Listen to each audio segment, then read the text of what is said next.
danna subscribe kana ku danna ƙararrawar sanarwa ta yadda za a dinga sanar da ku da zarar mun ɗora sabon fim.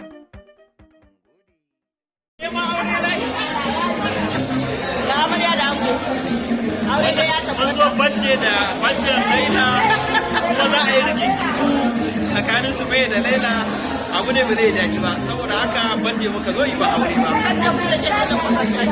Za a kusa shi mana.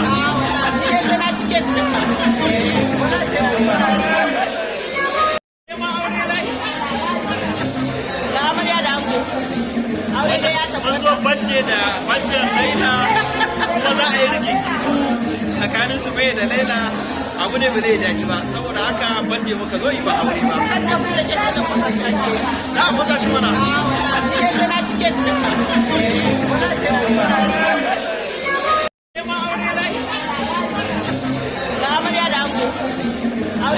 An zo banje da banjan Laila kuma za a yi rigingimu tsakanin su mai da Laila, abu ne ba zai dace ba, saboda haka banje muka zo yi ba aure ba.